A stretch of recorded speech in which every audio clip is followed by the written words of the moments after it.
अस्सलामुअलैकुम वरहमतुल्लाहि वबरकातुहू। उम्मीद करती हूँ सब खैरियत से होंगे। अच्छा, हमने वो वीडियो देखनी थी ना, काफिर कह सकते हैं कि नहीं हम, मतलब किसी को भी डिक्लेयर कर सकते हैं, डिक्लेयर क्या करेंगे, मतलब बोल सकते हैं कि नहीं, ठीक है, कॉल कर सकते हैं कि नहीं। अच्छा, तो उसमें दो तीन है ना, अब एक स्कॉलर को सुनना तो मुझे कभी भी इनफ नहीं लगता, ठीक है, तो दो तीन स्कॉलर्स को सुनते हैं। 2-2 मिनट की वीडियो है, तारिक मसूद साहब की 5 मिनट की है, ठीक है, तो सुकून से सुनते हैं। एक वीडियो ना मैं डायरेक्टली यूट्यूब से प्ले करूंगी, बाकी डाउनलोडेड है, वो पता नहीं मुझसे डाउनलोड नहीं हो रही थी, तो बीच में एडवर्टाइजमेंट वगैरह आ जाए तो प्लीज बर्दाश्त करिएगा। Muslims abuse us by calling us kafir.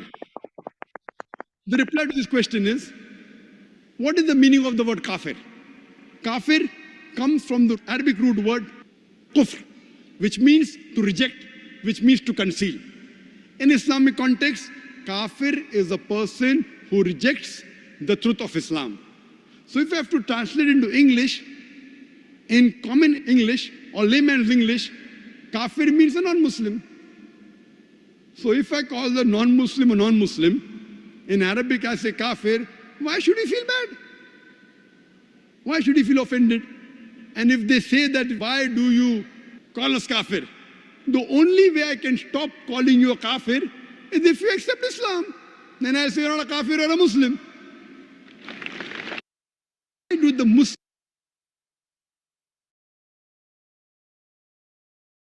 As for calling non-Muslims kafir, kafir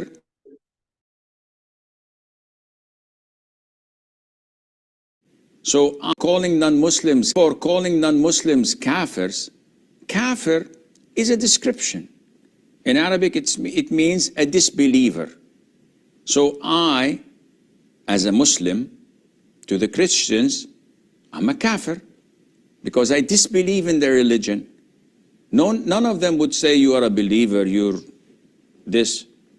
No Jew or Hindu or Sikh would consider me to be a believer. They all consider me as a disbeliever. Likewise, we consider anyone who's not a Muslim, who does not believe in the Quran, who does not believe in the oneness of Allah, who does not believe in the message of Muhammad alayhi salatu wasalam, our prophet and messenger, we believe him to be a kafir or a disbeliever. So yes, we call them and acknowledge calling them as Allah called them in the Quran.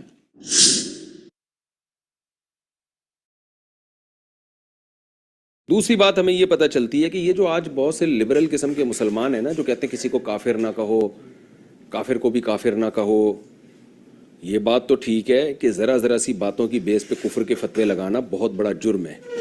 फ़ुक़हा ने कुरान और सुन्नत से एक उसूल अख़ज़ किया है कि किसी की बात के 100 मतलब निकलते हों, 99 मतलब ऐसे निकलते हों जिससे हमें लग रहा है कि ये काफिर है, लेकिन 1% ऐसा भी मतलब निकाला जा सकता है जो सही मतलब हो। तो तमाम फ़ुक़हा का इत्तेफाक है कि हम उस एक सही मतलब को फोकस करेंगे, सही महमिल तलाश करेंगे कि भाई हो सकता है इसकी मुराद ये हो। तो ज़बरदस्ती या खींचतान के किसी को काफिर बना देना ये बहुत बड़ा जुर्म है। नबी सल्लल्लाहु अलैहि वसल्लम ने फरमाया, जिसने किसी को काफिर कहा तो अगर वो काफिर नहीं है तो ये जुमला लौट के तुम्हारी तरफ वापस आएगा। तो बहुत बड़ा जुर्म है ये। लेकिन इस आयत से हमें ये भी पता चलता है कि जब वाज़ेह तौर पर, ज़ाहिरी तौर पर एक आदमी के कुफ्र का पता चल जाए तो खामखा में खींचतान के उसको मुसलमान का ठप्पा लगाना भी ठीक नहीं है। आज बहुत से लोग कहते हैं कादियानियों को भी काफिर ना कहो। भाई वो इस्लाम के बेसिक अकीदा ख़त्म नबूवत के मुनकिर हैं, तो क्यों काफिर नहीं कहें उनको? अगर कोई नबी सल्लल्लाहु अलैहि वसल्लम को मुश्किल कुशा, हाजिर नाजिर कहता है तो हम उसका मतलब पूछेंगे, हम तावील करेंगे। भाई हो सकता है मुश्किल कुशा का मतलब ये हो कि नबी सल्लल्लाहु अलैहि वसल्लम ने मुश्किलें दूर की हैं सहाबा कराम की, और इस उम्मत की बहुत सारी मुश्किलात आपने दूर की, जहालत के अंधेरों से निकाला, तो हो सकता है ये मतलब ले रहा हो। तो हम सिर्फ मुश्किल कुशा कहने से उसको काफिर नहीं कहेंगे, हम उसकी ये तावील करेंगे। लेकिन अगर वो कहते हैं नहीं मेरा ये मतलब नहीं है, मेरा मतलब ये कि अल्लाह ने आपको हमेशा के लिए इख्तियारात दे दिए हैं, आप जब चाहें आप लोगों की मदद कर सकते हैं अपनी ख़बर से भी, और आप जब चाहें लोगों को औलाद दे सकते हैं, और हम जैसे अल्लाह से मांगते हैं नबी से भी मांगना हमारे लिए जायज़ है। तो भाई वो जब अपनी बात की तावील नहीं कर रहा तो वो तो ऐसा मतलब बयान कर रहा है जो 100% शिरकिया मतलब है। तो फिर आपको इस तकल्लुफ़ की इजाज़त नहीं है कि फिर भी इस्लाम ही उस पर ठप्पा लगाएं इस्लाम का, कि नहीं जी ये मुसलमान ही है। अगर इस तरह से हम ब्रॉड माइंडेड बन जाएंगे तो इस्लाम और कुफ्र के दरमियान जो एक लकीर है वो लकीर ख़त्म हो जाएगी, बॉर्डर ख़त्म हो जाएगा, इस्लाम और कुफ्र खल्त मल्त हो जाएंगे, पता ही नहीं चलेगा गैर मुस्लिम को कि इस्लाम क्या है और कुफ्र क्या है। इसी तरह कोई नबी सल्लल्लाहु अलैहि वसल्लम को कहता है आप हर जगह मौजूद हैं, हर जगह हाजिर नाजिर हैं, सब कुछ देख रहे हैं, सुन रहे हैं, तो ये तो बिल्कुल वाज़े कुफ्र है। कोई कहता है आप आलिमुल गैब हैं, हर चीज़ का अल्लाह ने आपको इल्म दे दिया, कोई बात भी आपसे मख्फी नहीं है।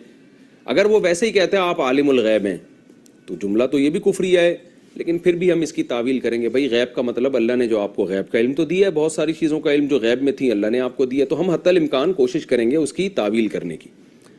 लेकिन अगर वो कहता है मैं तावील नहीं मानता, मैं तो ये कहता हूँ कि गैब का मतलब है कि माँ काना व माँ यकूनू, जो कुछ हुआ जो कुछ होगा एक एक चीज़ का इल्म नबी के पास था, तो भाई कुल्ली इल्म तो अल्लाह के पास है। ये तो कुरान से साफ पता चलता है कि अल्लाह के सिवा कोई इस तरह का आलिमुल गैब नहीं है। तो फिर ऐसे आदमी को मुशरिक और काफिर ही कहा जाएगा, खामखा में उसको खींचतान के मुसलमान का ठप्पा नहीं लगाया जाएगा उसके ऊपर। इसी तरह कोई हज़रत अली को खुदा के बराबर करार दे देता है, या इमामों के बारे में ये नज़रिया रखता है कि जैसे पैगंबर मासूम होते हैं, इमाम भी उसी तरह मासूम होते हैं, गुनाहों से पाक होते हैं, तो ये तो शिर्क फिर रिसाला है। आपने नबी में और इमाम में कोई फ़र्क ही नहीं छोड़ा, तो फिर इस खामखा में सिर्फ एक लफ्ज़ी हेर फेर की क्या ज़रूरत है। तो इसी तरह खुलासा कलाम का ये निकला कि कोई वाज़े लफ्ज़ों में इस्लाम के अक़ीदे का इनकार करे और वो अपनी बात की खुद ही तावील करने के लिए तैयार ना हो, तो हम उसको बहरहाल काफिर ही कहेंगे। जैसे कि सहाबा इकराम को अल्लाह ने कहा कि इन मुनाफिकीन को तुम काफिर क्यों नहीं कहते, ये तो बिल्कुल वाज़े तौर पर अलामात से ज़ाहिर हो चुका है इनका कुफ्र, तो खामखा में इन पे इस्लाम का लेबल लगाने की इजाज़त नहीं है।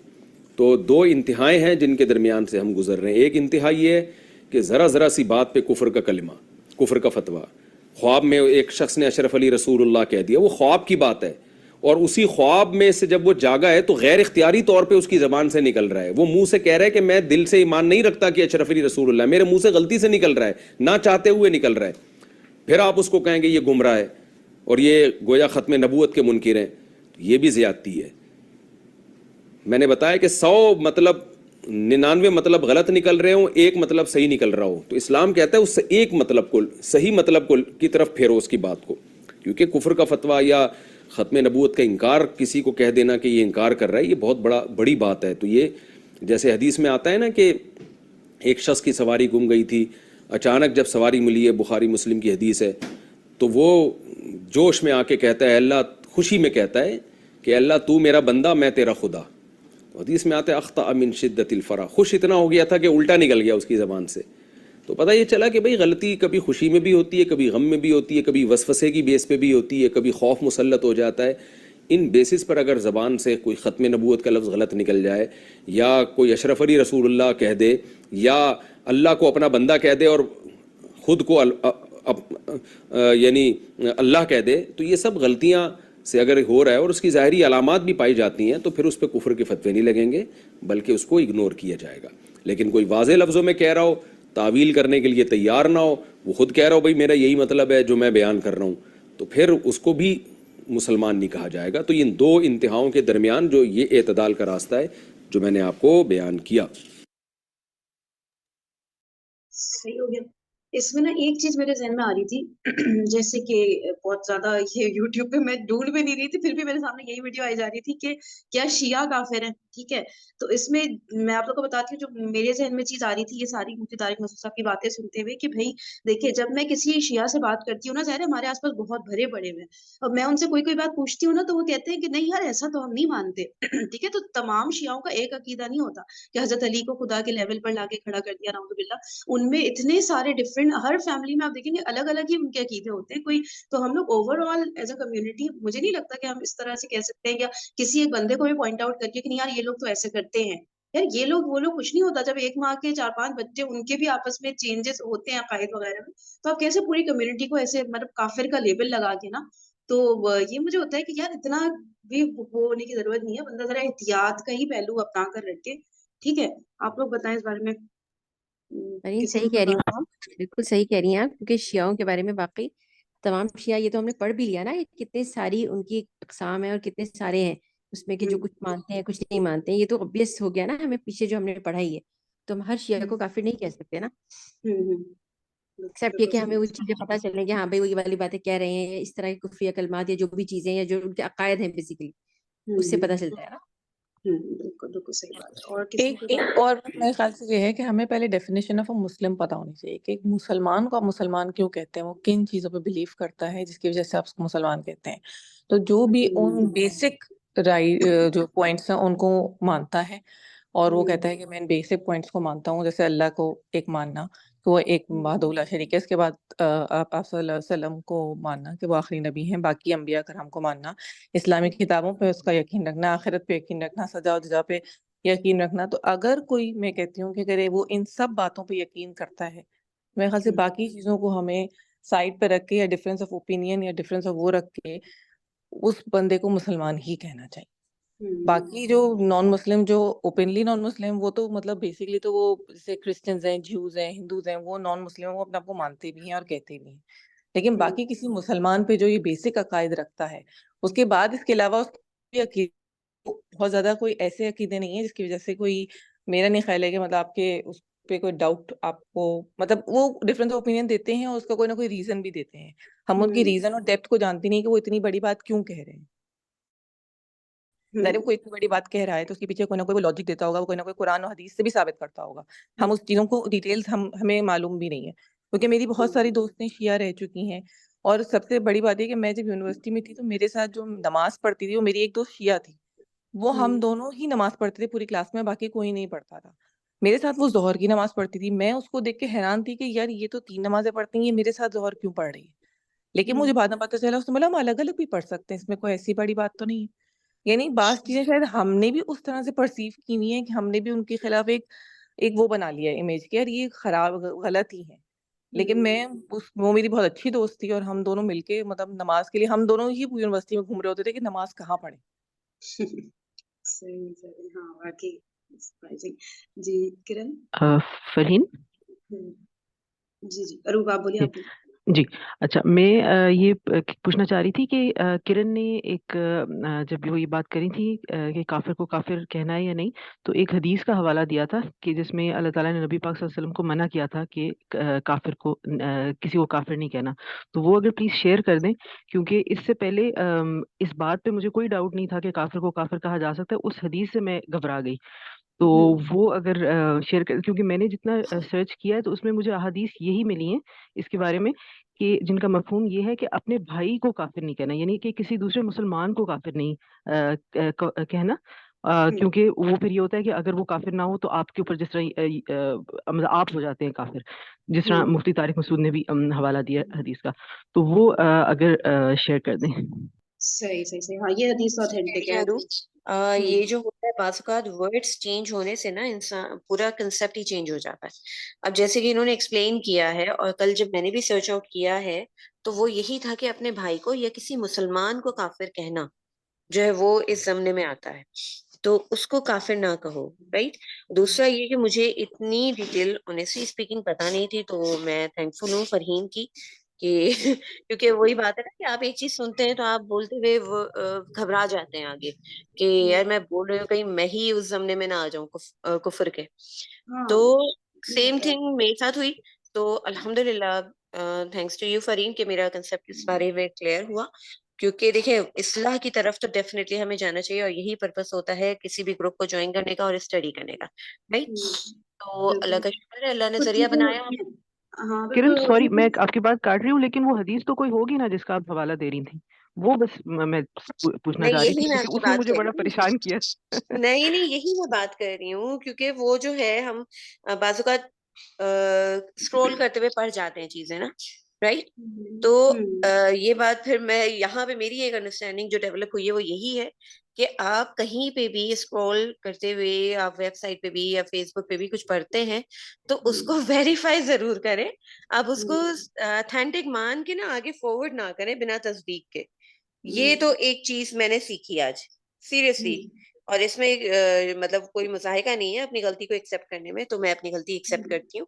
तो मतलब आपके बैक तो ऑफ द माइंड पे था कि ये हदीस है लेकिन एक्चुअल में कुछ ऐसा हम लोग को मिला नहीं नहीं है बैक ना ऑफ द तो। माइंड नहीं कहेंगे फरीन, क्योंकि वो जो है ना बाज़ औक़ात ये होता है कि आप पढ़ते हैं ना तो लोगों ने आजकल जो एआई वगैरह है उसके जरिए बहुत ज्यादा टेक्नोलॉजी की वजह से उसमें चेंजेस कर दिए हैं।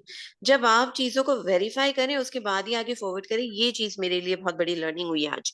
क्योंकि हम्म मैंने उसे पढ़ा, ठीक है, फेसबुक पे ही पढ़ा या कहाँ पढ़ा, मुझे इतना याद नहीं क्योंकि काफी पुरानी बात है। लेकिन एक चीज मेरे जहन में आई कि उसका जो रेफरेंस था वो मुझे एटलीस्ट चेक करना चाहिए था एट दैट टाइम, और उसे मतलब उसकी ऑथेंटिसिटी के बेस में मुझे आगे बात आगे पहुंचानी चाहिए थी। अल्लाह मुझे माफ फरमाए, क्योंकि जाहिर है जिसने चेंजेस की वो गुनाहगार है। अल्लाह मुझे माफ फरमाए। ठीक है। डेफिनेटली हम लोग सबके जहनों में किरण कुछ ना कुछ ऐसे हैं, बहुत सारे कॉन्सेप्ट्स हैं जो हमें लगता है कि हमने हाँ चेक किए हुए कंफर्म, बाद में एकदम से खुल के वो चीज सामने आती है कि यार नहीं नहीं ऐसा नहीं था इसको ठीक है, नहीं, तो सही वही बात कोई है, बात हाँ। करना चाहिए। और हम्म, ये एक लर्निंग है, मैं समझती हूँ इसमें लर्निंग है आपकी सबके कि लिए आप बेशक अगर कहीं से कुछ पढ़ें तो डेफिनेटली उसका आप रेफरेंस जरूर निकाल के स्टडी करें कि हाँ जी आया कि वो बात ऑथेंटिक है या नहीं है। मतलब हदीस में भी आप अंदाजा लगा लें इस बात से कि हदीस में भी लोगों ने हदीस की किताब का और उसकी बाकायदा जिल्द का और उसके नंबर का, उन्होंने बाप का हवाला हम्म दिया हुआ है, और वो एक हम्म। वर्ड की चेंज होने से वो पूरा कंसेप्ट चेंज हो गया। हाँ हाँ बिल्कुल बिल्कुल वही करते हैं, करने वाले क्या कुछ नहीं कर लेते। चलिए अल्लाह ताला हमें तौफीक नसीब फरमाए कि हर चीज को हम लोग ना चेक करें, खुद से नहीं चेक हो रहा हो तो जो इल्म वाले लोग हैं उनसे चेक करवा लें, खुद नहीं करना, जैसे भी करके अल्लाह ताला रास्ते दिखा देते हैं जब बंदा आगे बढ़ता है ना। चले ठीक है, फिर हम वापस चले इधर, ये कोई बात किसी की रह गई थी तो आप लोग बताइए, नहीं तो फिर हम इधर चलते हैं। चलिए ठीक है, अब ये बुक को जो है ये वाला पेज इतनी दफा मैं ओपन कर चुकी हूँ, इसको देख लेते हैं। मतलब कि डेफिनेशन आई थी बेसिक, अब तो हम लोग को बिल्कुल याद हो गई ना, ठीक है, कि खवारिज की जो डेफिनेशन थी शिद्दत पसंद थे और जो है बेअदबी भी की थी नबी पाक सल्लल्लाहु अलैहि वसल्लम की, तो इनको उनकी सोबत का भी कोई फायदा नहीं हो सका था। और जो है और क्या क्या बातें थी, और इनका जो नारे तहकीम था वो मतलब मुसलमानों का अल्लाह अकबर होता था, इन्होंने ला हुक्म इल्ला लिल्लाह ये बना लिया था। तो ये इस तरह से आइडेंटिफाइबल हो गए थे कि भाई इस तरह से ये इनकी शनाख्त बन गई थी एक तरह से ना।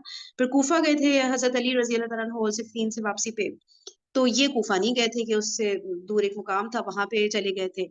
फिर उसके बाद जो है क्या हुआ था कि हाँ हजरत अली रजी अल्लाह तआला अन्हु से ना इन्होंने मतलब कि किधर पहुंचे थे हम लोग, हाँ हजरत अली फिर इनसे बात करने के लिए इन्होंने कुछ लोगों को भेजा था, कुछ सहाबा को, तो उन्होंने बात नहीं सुनी, फिर हजरत अली खुद गए उनसे बात करने के लिए। तो फिर उन्होंने ये जो नीचे मुआहिदा लिखा हुआ है ये किया था इन सबके साथ कि हुकूमत के ताबेदार अगर रहोगे तुम लोग तो ये है कि आप लोग मसाजिद में भी आ सकते हैं, माले गनीमत में भी आपको हिस्सा दिया जाएगा, और जंग में पहल नहीं की जाएगी। ये पॉइंट मैं देख रही थी। अब ये नहीं पता कि आगे जंग नहरवान एग्जैक्टली वो फिर किस उस पे हुई थी, ठीक है ना, जब पढ़ेंगे तो समझ आएगा। लेकिन यहाँ पे ये मुआहिदा हुआ था कि जंग में पहल नहीं की जाएगी। इस तरह से एक बाकायदा पुरअमन तौर पे एक ऑपोजिशन पार्टी कूफा में रह सकती है, मतलब इस्लामी रियासत में एक ऑपोजिशन पार्टी रह सकती है, और उसको पूरे जो नॉर्मल शहरी हुकूक है वो दिए जाएंगे। सही है।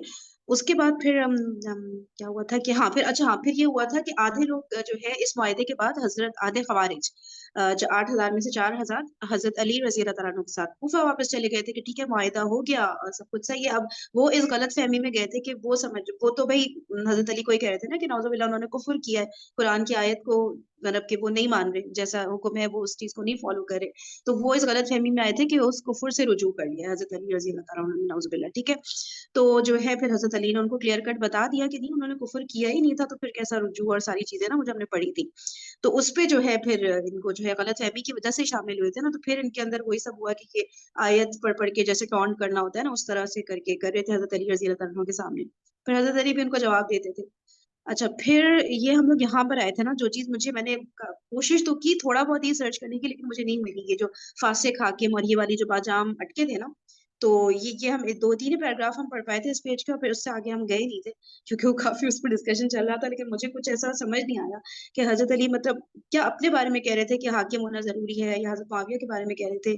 लग तो ऐसे ही रहा है हजरत मुआविया के बारे में कह रहे थे। मैंने एक पूछा भी था, एक स्कॉलर टाइप कह लें क्या बोले उनसे, लेकिन वो यही कह रहे थे कि भाई पहले तो इसको चेक करवाएंगे ये हदीस भी सही है कि नहीं, मुसन्नफ इब्न अबी शैबा में है लेकिन उसमें ज़ईफ हदीस भी तो है ही ना। तो वो कह रहे थे कि पहले तो ये चेक करना पड़ेगा ये बात सही है वाकई हजरत अली ने कही है कि नहीं है, और फिर कही है तो किस कॉन्टेक्स्ट में। तो उनको भी ये बात क्लियर नहीं हो रही थी, तो भाई मुझे तो उसका जवाब नहीं मिला। रीड करती हूँ फिर बताती हूँ एग्जैक्टली कहाँ कौन सी बात अच्छा कही फहीम, है। सॉरी मैं हम्म इससे मुझे कल जो हम पढ़े थे ना कि कुछ एक ग्रोह इनका खवारिज का वो था जो कहते थे कि कोई हमें लीडर की या खलीफा की जरूरत ही नहीं है, हर बंदा अपना हिसाब करे, अपने हाँ हाँ हिसाब से ठीक तरीके से कुरान को फॉलो करे। तो हम्म शायद उन लोगों को काउंटर करने के लिए भी हो सकता है कि हजरत अली ने ये कहा हो कि अपने कम बारे से कम में हुक्मरान हो तो सही ना। मतलब अपने बारे में कि एक नहीं नहीं, खलीफा अपने होना बारे चाहिए। में नहीं, एक जनरल अ, बात की हो अच्छा अच्छा अच्छा अच्छा, हाँ ये हो सकता है इस कि सेंस से। खलीफा होना जरूरी है, चाहे हाँ ऐसे लग रहा है, बिल्कुल बिल्कुल सही कह और रही मेरे हैं ख्याल से कि वो इस बात पे भी गुस्सा थे कि हजरत अली ने फिर हजरत अमीर माविया को क्यों लगवाया, क्योंकि वो हजरत अमीर माविया को तो शुरू से ही पसंद नहीं करते थे ना, उनके ख्याल से तो वो शुरू से बागी ही थे कि उन्होंने हम्म खलीफा के खिलाफ बगावत की थी। जब अमीर माविया ने स्टैंस लिया था कसास के बारे में, तो उनका तो, हम्म लेकिन खवारिज तो ये समझ थे ना कि उन्होंने खलीफा के खलीफ बगावत की जिसके अगेंस्ट उन लोगों ने जंग की थी। तो वही कहते हम्म थे कि आपने इनके मतलब बागियों को जाके हुकूमत दे दी सही मुस्लिम। सही सही, हाँ इस पे भी वही, चाहे हम्म फासिक हो चाहे नेक हो, एग्जैक्टली हाँ तो वो दोनों उनको से। उनको कहते हैं कि चूंकि वो बागी थे, तो वो मतलब फासिक की हमने डेफिनेशन पढ़ी थी कि वो छोटा मोटा भी कोई गलत काम करेगा तो वो हम्म फासिक के डेफिनेशन में आ रहा है उनके हाँ हिसाब से, तो वो इसलिए उन्होंने उनको भी फासिक समझा। ये भी हो सकता है, बिल्कुल सही बात है। इसकी बहुत सारी चीजें इसमें से निकल रही हैं, लेकिन अब यहाँ पे एक्सप्लेनेशन नहीं दी और कुछ ऐसा और मिल भी नहीं रहा कहीं और किसी वीडियो या किसी किताब से, तो बस फिर हम आगे ही बढ़ सकते हैं। ठीक है, चले नारे तहकीम का मुस्कत जवाब। हजरत अली रजी अल्लाह ताला अन्हु, मुस्कत का याद है ना, वो मीनिंग था कि बिल्कुल एंड करने वाला, यानी कि फाइनल वर्डिक्ट जिसे कहते हैं ना वो।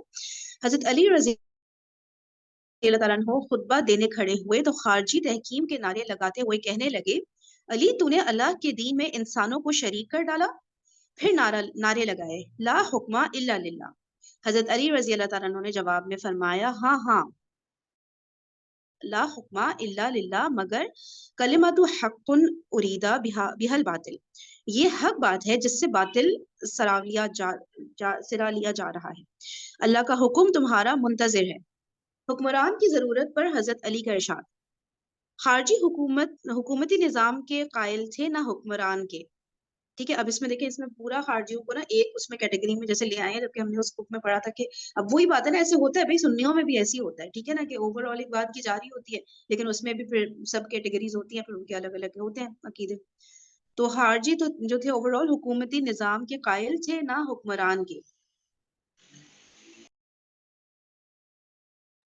उनके ख्याल में ये अल्लाह की हाकमियत आला और इस्लामी मसावात के खिलाफ था। हजरत अली ने इस ख्याल की तरदीद करते हुए फरमाया, ये लोग कहते हैं कि कोई हुकूमत नहीं होनी चाहिए, हालांकि लोगों के लिए हाकिम का होना जरूरी है, चाहे वो नेक हो या फासिक, ताकि उसकी हुकूमत में मोमिन अपना अमल करे और काफिर अपने तौर पर फायदा उठाए।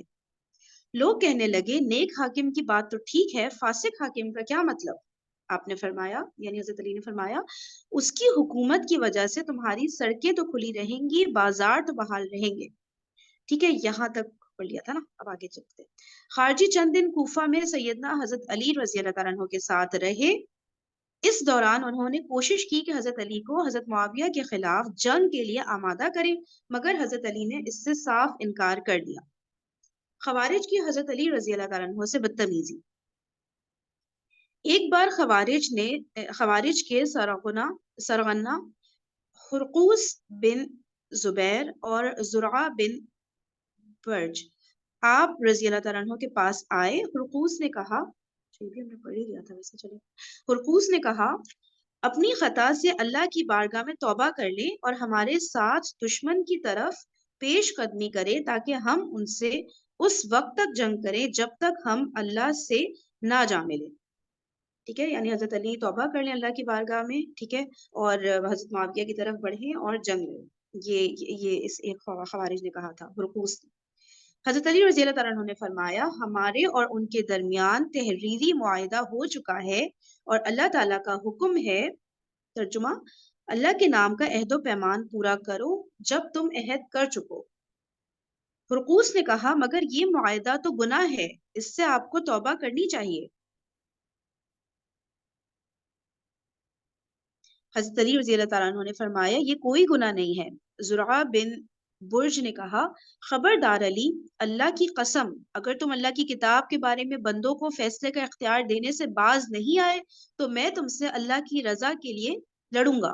ये जो दूसरा, एक तो हुरकूस था, एक दूसरा खवारी जो था, उसने ये बातें कही, ठीक है, कि मैं तुमसे लड़ूंगा अगर बाज नहीं आए ना लोगों को ये फैसला देने के उसमें, मतलब कि लोगों को जो कम बनाया हुआ है, तो इससे अगर तौबा नहीं की तो मैं तुमसे फिर लड़ूंगा। हजरत अली रजी अल्लाह तआला अन्हु ने फरमाया, बदबख्त, मुझे लगता है तू इस तरह मरेगा कि आंधी तेरे टुकड़े उड़ा ले जाएगी। वो बोला, मुझे भी पसंद है कि ऐसा ही हो। खवारिज की दावत और आवाम की जहन साजी। जब खारजियों ने देखा कि हजरत अली रजी अल्लाह तआला अन्हु किसी तरह भी उनके नजरियात और अज़ाइम का साथ देने पर तैयार नहीं, तो उन्होंने हतमी तौर पर अलग होने का फैसला कर लिया। एक मुतवाज़ी ताकत बनने के लिए जरूरी था कि शहर से निकलकर ऐसी जगह मरकज बनाया जाए जहां हुकूमती असर रसूख कम से कम हो। अब तक उनका कोई बाकायदा अमीर भी मुकर्रर नहीं हुआ था, क्योंकि वो खुद हुकूमत और हाकिम के तसव्वुर की नफी करके सिर्फ और सिर्फ एक अल्लाह की हाकिमियत का नारा लगाते थे। ठीक है, अभी तक इनका कोई हाकिम नहीं था ना, मतलब इनका कोई लीडर नहीं था इनके ग्रुप का। मगर अब जब तंजीम को फ़आल बनाने का हदफ सामने आया, तो कवायद व ज़वाबित बनाने और अहम फैसले करने के लिए एक बाइख्तियार अमीर की ज़रूरत उन्हें खुद समझ आ गई। लिहाजा बड़ी ले दे के बड़ी ले दे के बाद अब्दुल्ला बिन वहब को अमीर बना लिया गया। जैसे होता है ना, एक ग्रुप बनता है तो उसमें एक टर्म्स एंड कंडीशंस वगैरह डिसाइड हुई भी होती है ना। लाइक फॉर एग्जांपल हम लोग छोटा सा व्हाट्सएप ग्रुप भी बनाते हैं, तो उसमें होता है ना कि भाई कोई हेड बने जो कि सारे वो वाले रूल्स एंड रेगुलेशंस बनाए ना, कि भाई इस ग्रुप में हम ये करेंगे और ये नहीं होगा, और जिसने ये किया तो उसके साथ ये किया जाए। तो ये लोग तो बाकायदा पूरी एक इतना बड़ा ग्रुप इनका था 8,000 लोगों का। तो वो तो होगा ना कि कोई लीडर हो, फिर वो डिसाइड करे सारी चीजों को कि कैसे हम चीजों को आगे लेके चलेंगे। ऐसे तो नहीं ना जिसका जो दिल चाह रहा है वो उस तरह से काम करेगा, इस तरह तो नहीं ग्रुप्स चलते ना। तो फिर अब इनको समझ आ गया कि इन लोगों का कॉन्सेप्ट ये था कि एक मुसलमान को होना ही आइडियल चाहिए, वो किसी को गलत फैसला नहीं लेना चाहिए, उसे उसे कोई गलत काम नहीं करना चाहिए। जब हर कोई, तुम एक मतलब हाइपोथेटिकल सिचुएशन सोचो कि अगर हाँ सबके सब अच्छे और सही काम करेंगे तो गलत कौन कर रहा है। तुमने एक ग्रुप बनाया, लेट्स सपोज तुम्हारी एग्जांपल लेते हैं, तुम कहती हो उसमें सब बहुत शरीफ लोग हैं, वो कोई भी गलत काम नहीं करेंगे, तो तुम्हें तो मतलब you will feel like why do I need an admin, या क्यों मैं सही उसका बात है। हाँ रेगुलेशन चाहूँ। ये हाँ कॉन्सेप्ट इनकी थ्योरी के साथ अटैच था। हाँ बिल्कुल। हाँ ये सही बात है, ये लोग अपने आप को सब इतना आइडियल समझ रहे होते ना हैं ना कि हम परफेक्ट समझ रहे हैं कि बिल्कुल। उनको जरूरत ही नहीं है कि अब वो कोई लीडर लीडर तो गलत लोगों को भी सेटल करने के लिए या साथ में रखने के लिए होता है ना, या किसी के हाँ जैसे आपके डिफरेंस ऑफ ओपिनियन को एक एक एक प्लेटफॉर्म देने के लिए भी होता है। तो वो कहते हाँ हैं हाँ डिफरेंस ओपिनियन होना ही नहीं चाहिए, ऐसा तो होना ही नहीं चाहिए। मतलब वो इन्होंने कोई हाइपोथेटिकल कोई अजीब सी सिचुएशन बना ली है। फायजा वही बात ना कि कोई अगर गलत कह रहा है निकाल दो उसको, ग्रुप से निकाल दो, हाँ बिल्कुल ना कि एग्जैक्टली मतलब शिद्दत एग्जैक्टली पसंद। तो एग्जैक्टली। ऐसे तो नहीं ग्रुप चलते ना। सही बात है, हाँ सही सही ठीक है। हाँ ये अच्छी एग्जांपल दी थी। अच्छा चले, तो ले दे के बाद अब्दुल्ला बिन वहब को अमीर बना लिया गया इनका, खवारिज का। अब्दुल्ला बिन वहब, अब पता नहीं कि ये नाम कुछ फेमिलियर सा लग रहा है, पता नहीं पहले कभी सुना है कि नहीं। अच्छा फिर वहब से लग रहा है, पता नहीं ये कुछ वहाबी यहाँ से तो नहीं कुछ निकला जो टर्म निकली है, I don't know। चले, ये 10 शव्वाल सन 37 हिजरी का वाकया है। जमात के तय करदा अहदाफ का ऐलान करते हुए कहा गया, हमारा हदफ दुनिया वालों से अल्लाह रहमान और रहीम की अताअत कराना होगा। सही है, ये तो बहुत अच्छा हदफ है। ठीक है, पहला वाला कि हमारा हदफ जो है दुनिया वालों से अल्लाह रहमान और रहीम की अताअत कराना होगा। पहली बात, लोगों ने ख्वाहिशात नफ्सी की पैरवी की है और किताबुल्लाह के हुक्म को ठुकराया है, लिहाजा उनसे जिहाद करना अहले ईमान पर फर्ज है। लोगों ने, यानी कि जो हजरत अली थे और उनके साथ जितने भी लोग थे, उन्होंने ख्वाहिश नफ्स की पैरवी की और अल्लाह ताला की किताब के हुक्म को ठुकराया है। ठीक है, मतलब सुलह कर ली हजरत मुआविया रजी अल्लाह ताला अन्हु से, और जो है मतलब जंग नहीं कर रहे अब, और ये कि इंसानों को हकम बना दिया, यानी कि अल्लाह की बात के ऊपर रख दिया इंसानों को, और ये सारी चीजें। तो अल्लाह के हुक्म को ठुकराया है, तो इनसे जंग लड़नी है, लिहाजा उनसे जिहाद करना अहले ईमान पर फर्ज है। अब उनकी खोपड़ियों पर तलवारें चलाइए। अगर आप कामयाब हो गए और अल्लाह की अताअत की जाने लगी, तो यही आपका हदफ है और अल्लाह अजर अजीम देगा। और आप मारे गए तो अल्लाह की रजा और जन्नत से बढ़कर और क्या चीज हो सकती है। ठीक है, वही वाली बात जो चल रहा होता था जिहाद में कि भाई आप लड़ाई करें, और अगर अगला जो है वो आपने उसको खत्म कर दिया तो ठीक है, आप कामयाब हो गए। अगर आप जो है इसमें खत्म हो गए तो ठीक है, फिर तो अल्लाह ताला की तरफ से आपको शहादत का दर्जा मिल गया। ठीक है, तब भी आप कामयाब हैं। तो वही वाली बातें सारी यहाँ पे हो रही हैं। सही तय किया गया कि मदाइन, क्या लिखा है ये देखिएगा जरा, सेकंड लास्ट पैराग्राफ का थर्ड वर्ड है, फोर्थ वर्ड मदाइन ही लग रहा है। चलिए देखते हैं आगे। तय किया गया कि मदाइन के करीब नहर चोखा के पार अस्करी कैंप लगाया जाए और गिरदो नवाह के शहरियों और आबादियों से अफरादी ताकत जमा करके हुकूमत से खुले मैदान में टक्कर ली जाए। ठीक है, तो मदाइन के करीब कोई नहर थी चौखा नाम की, तो वहां पे जो फौजी कैंप होता है ना वहां पे लगाया जाए, और जो आसपास के जो शहरियां हैं, आबादियां हैं, गांव हैं, जो कुछ भी हैं आसपास, वहां से लोगों को जमा किया जाए, मतलब उनको कन्विंस किया जाए कि वो इनकी ही टीम में शामिल हो जाएं। ठीक है, और खुले मैदान में हुकूमत से टक्कर ली जाए। ठीक है ना। अच्छा, खवारिज कूफे से खुफिया तौर पर निकलते हैं। अक्सर खवारिज कूफे के मुख्तलिफ मोहल्लों महलों एक मिनट अक्सर खवारिज कूफे के मुख्तलिफ महलों में बरसों से रिहाइश पजीर थे। अच्छा अच्छा अच्छा, महलों ही लग रहा है, पता नहीं मोहल्लों तो नहीं होगा ये, है ना, वरना शायद होता शायद। अक्सर खवारिज कूफे के मुख्तलिफ महलों में बरस क्या पढ़ूं समझ नहीं आ रहा। आप लोगों को क्या लग रहा है, मोहल्लों होगा महलों होगा? नेक्स्ट सेंटेंस से लग रहा है फरहीन के महलों ही है। क्या लग रहा है, महलों है? हैं? जी, महलों ही क्योंकि होगा। अगला सेंटेंस पढ़े ना कि एकदम निकलने में सरकारी पकड़ दकड़। अच्छा अच्छा अच्छा, ठीक है, मैं रीड करती हूँ, देखते हैं। अक्सर खवारिज कूफे के मुख्तलिफ महलों में बरसों से रिहाइश पजीर थे। यकदम निकलने में सरकारी पकड़ धकड़ के अलावा बरादरी की रोक टोक का अंदेशा भी था। अच्छा, एकदम से निकलेंगे तो सरकार, यार इससे महलों कैसे वो हो रहा है रुक, मतलब अगर वो मुझे मोहल्लों में मोहल्लों रह लग रहे रहा होते है। तो फिर अच्छा हो मुझे सकता मोहल्लों लग रहा है, मतलब मोहल्लों मेरे ख्याल होगा, में मुझे भी मोहल्लों में थे। मोहल्लों हाँ लग रहा है। हाँ महलों देखिए लग रहा है, मोहल्लों लग रहा है। देखिए सरकारी पकड़ धकड़ तो किसी के साथ भी हो सकती है ना, जो इस तरह निकलेगा हुकूमत के खिलाफ रही तो सरकार पकड़ लेगी ना और उसको। और वैसे भी खवारिज जो थे ना वो महलों में रहने के बिल्कुल अगेंस्ट थे। हजरत उस्मान पे ये लगाते थे कि उन्होंने ओ बहुत बड़ा घर बना लिया था, महल जैसा बना लिया था, तो वो भी इन पे भी ये वाले इल्जाम भी लगाते थे ये लोग। हाँ, तो इनके ये नेचर को महलों देख के तो के बिल्कुल ऐसे ही अगेंस्ट थे। इनको तो ये था कि मतलब मुसलमान को बिल्कुल एक मतलब जैसे कहते हैं ना हम्म, फुकहा की जिंदगी गुजारनी चाहिए। हाँ मतलब कोई बिल्कुल अच्छी बिल्कुल। चीज पहन नहीं सकता, अच्छा लिबास पहन नहीं सकता, अच्छे घर में रह नहीं सकता, वो इस चीज को भी मायूब समझते थे। हाँ सही महलों बोला का सही ऐसा कोई बोला। कॉन्सेप्ट था भी नहीं ना, इस तरह का कोई कॉन्सेप्ट महलों का हमने पढ़ा भी नहीं, मोहल्लों ही होगा ये। हम्म। महल जैसे किले होते थे ना पहले, अब हाँ, यस, लेकिन हाँ लेकिन महल का महल वर्ड तो उसमें वाकई कभी। हाँ, महल का इस तरह से उसके कॉन्सेप्ट में नहीं आ सकता, मोहल्लों ही होगा ये। चलो सही है, ठीक है। तो अक्सर खवारिज कूफे के मुख्तलिफ मोहल्लों में बरसों से रिहाइश पजीर थे। ठीक है, कूफे में मतलब बहुत अरसे से ये लोग थे ना, ठीक ठाक, मतलब हजरत अली तो अभी आए थे ना कूफे में। ठीक है, तो ये इसका मतलब है उससे बहुत पहले से थे यहाँ कूफे में।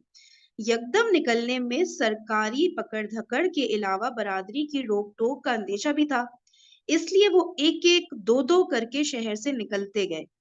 ठीक है ना, एकदम से निकलते पूरा एक ग्रुप के फॉर्म में तो बाकायदा सबकी नजरों में आते हैं ना, फिर सबको होता है कि भाई कहाँ के लिए निकल रहे हैं, क्या इनका है मोटिव है, सारी चीजें। तो कूफा में खवारिज का एक तबका था, लेकिन बाकी तो सारे हजरत अली के ही सपोर्टर थे ना, तो सरकारी पकड़ धकड़ मतलब हो जाती, और बरादरी भी जो लोग होते हैं वो उनको टोकते ना कि मतलब ये किस किस्म की हरकत कर रहे हैं ना, तो इसलिए एक एक दो दो करके निकलने में तो कोई बात ही नहीं थी, किसी को शक ही नहीं जाता इन पे। तो इस तरह से करके एक एक दो दो करके ये लोग शहर से निकलना शुरू हुए कूफे से। साथ ही मुख्तलिफ शहरों में खतूत और दावतनामे भी फैला दिए कि हक के गलबे के लिए हमारा साथ दें। ये देखें, ये बात उससे नहीं रिलेट होती भी लग रही, जो हजरत उस्मान के लिए जो निकल रहे थे तो ये लोग एक दूसरे को शहरों में खतूत लिख के भेज रहे थे ना, कि आप सब लोग आए, हजरत उस्मान जो गलती कर रहे हैं हम सब जाते हैं और जाके हजरत उस्मान से डिमांड करते हैं कि वो अपनी गलतियों को दुरुस्त करें। सही है ना, तो उसी तरह से ये लोग खतूत लिख लिख के सबको इकट्ठा करे थे ना, कि हमारी बड़ी सी जमात इकट्ठा हो जाए, होकर चले। तो उसी तरह की बात यहाँ पे लग रही है कि इन्होंने कूफा से निकलते हुए मुख्तलिफ शहरों में खतूत भेजे और बताया कि अब हजरत अली जो है वो गलती पर है, तो आप सब लोग आए और हक का गलबा होना चाहिए, उसके लिए हमारा साथ दें, क्योंकि हमारी एक पार्टी बन गई है और उसका यही मोटिव है सारा का सारा। ये सारे रेफरेंसेस जो मैंने मिस किए ना, ये सारे अलबिदाया वन निहाया वाले ही हैं। ठीक है, वो यानी कि तारीख अपने कसीर वाले, मतलब सारे नहीं, तीन इनमें से। खारजी जिनकी तादाद हजरत अली रजी अल्लाह तआला अन्हु से अलग होते वक्त 8,000 थी, बढ़ते बढ़ते 16,000 तक पहुंच गई। ठीक है, जब जंग सिफीन से वापसी पर ही अलग हुए थे, जब हजरत अली ने इनको डांट डपट की थी ना, तो उस वक्त जो है 8,000 थे ये, और अब तक ये जो करते करते इन्होंने अपने ग्रुप जो बढ़ाए, तो करते करते ये लोग डबल हो गए, 16,000 हो गए, मतलब इतने कम अरसे में ना 16,000 हो गए ये लोग। ये ऐसा फितना था जिसमें सिर्फ वही लोग साबित कदम रह सकते थे जिनको असलाफ पर एतमाद था, वरना बड़े बड़े आबिदों और जाहिदों का रुझान खवारिज की तरफ हो रहा था। असलाफ का मीनिंग एग्जैक्टली कोई समझा सकता है, जो सलफ और उसका क्या होता है मीनिंग? सल्फ की जमा है ना इस्लाफ। या कोई अगर पिक्चर भेज सकता है तो मैं रीड कर दूँ ग्रुप से, ताकि ये पता हो ना ये क्या कह रहे हैं कि असलाफ पर एतमाद था। करते हैं सर्च, मैं कर लेती हूँ 1 मिनट। जो बड़े बुजुर्ग होते हैं गेस ना, काबिर सहाबा और कुछ इस तरह का लगा। 1 मिनट।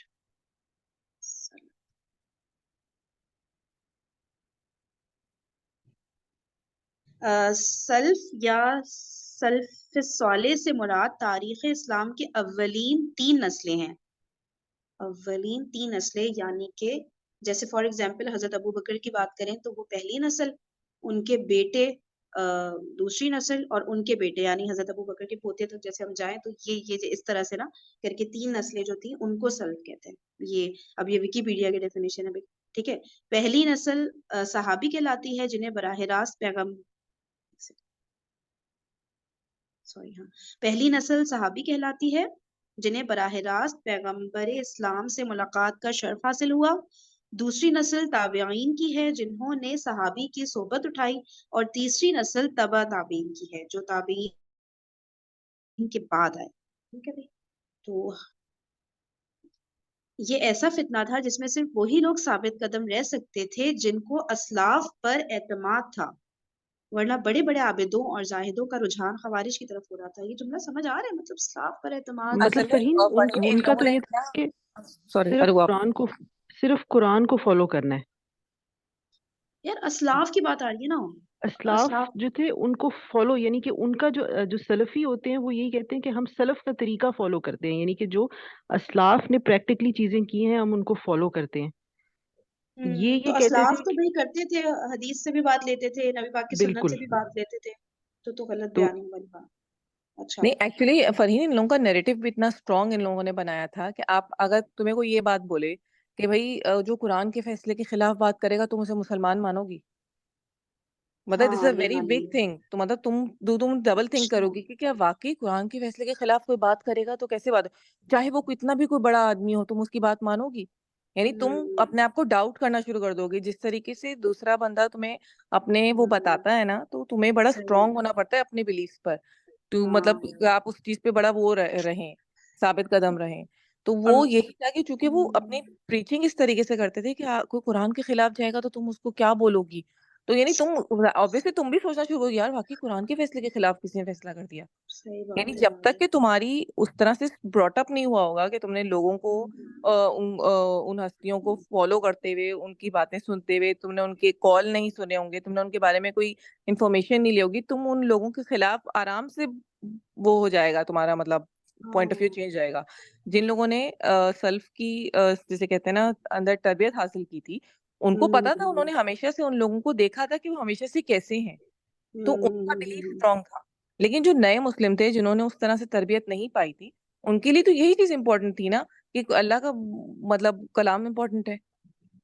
इसमें वो भी वो लग रहा है वैसा कि जैसे हाँ हाँ, आप बात खत्म करें फिर मैं बताती हूँ मेरे में क्या। तो मतलब ये वो एग्जैक्टली ये बातें नहीं, इतनी सिंपल ये बात नहीं है। लोग जो जब कोई नया कॉन्सेप्ट लेके आते हैं तो वो इसी तरीके से लोगों को आपको घेरा डालते हैं ना। तो you have to think hmm, yourself कि क्या सही है क्या नहीं, सबके प्रोज एंड कॉन्स। जब तक हम उसका प्रॉपर इल्म हासिल नहीं करेंगे हम जजमेंट नहीं कर सकते।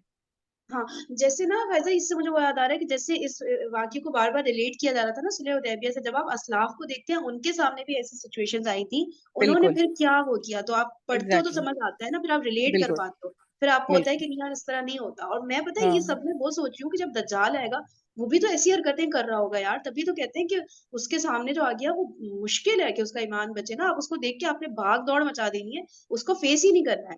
मुझे ये बार बार दज्जाल का जहन में आ रहा है कि यार वो भी तो ऐसे ब्रेन इसलिए वॉश इसके लिए कर। इम्पोर्टेंट ये है कि हमारी अपनी नॉलेज बड़ी स्ट्रांग हो और हम अपने बच्चों को भी इस चीज़ हम्म, की स्ट्रांग नॉलेज दें ताकि हमको अंदाजा हो कि कौन सही कह रहा है और कौन गलत।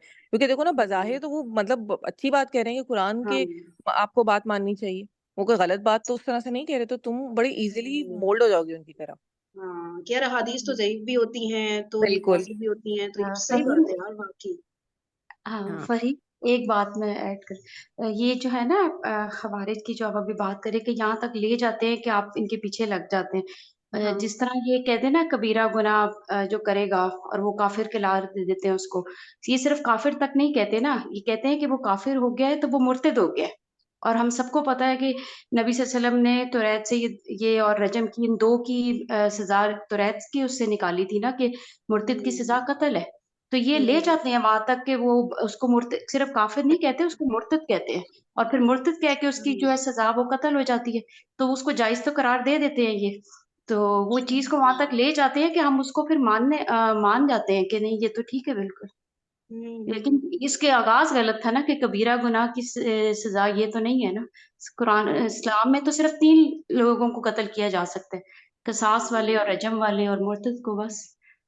सही, सही, सही। तो वो आपको पहुँचा देते हैं वहाँ तक कि आप फिर कहते नहीं ये तो ठीक जा रहे हैं।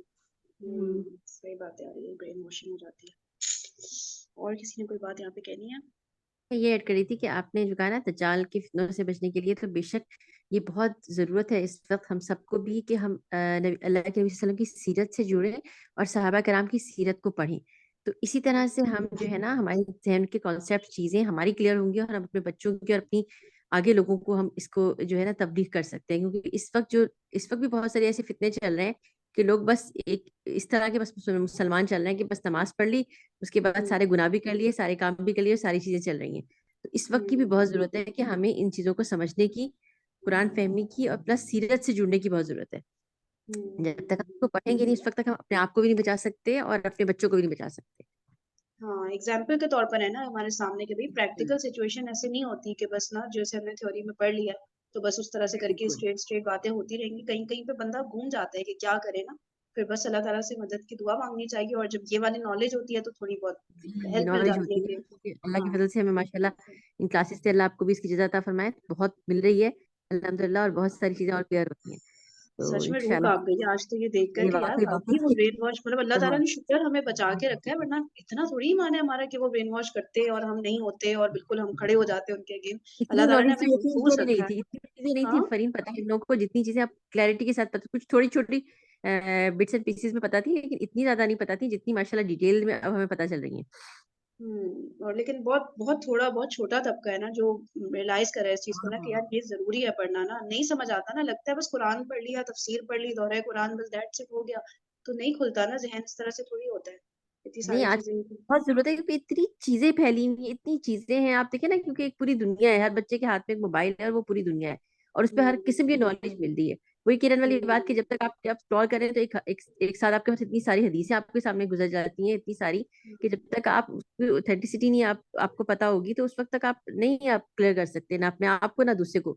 तो वो करना भी नहीं हुँ। चाहिए क्योंकि जब तक आपको क्लियर नहीं हो जाए कोई भी चीज ना। सही, सही, सही।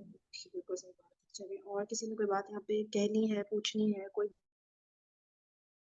चलिए ठीक है इंशाल्लाह फिर कल फ्राइडे ना कल कंटिन्यू करते हैं इसको। ठीक है? Thank you so much everybody. जज़ाकमुल्लाहु खैरन कसीरा। सुब्हानकल्लाहुम्मा व बिहम्दिका नशहदु अन ला इलाहा इल्ला अंता नस्तगफिरुका व नतूबु इलैक। अस्सलामु अलैकुम व रहमतुल्लाहि व बरकातुहू।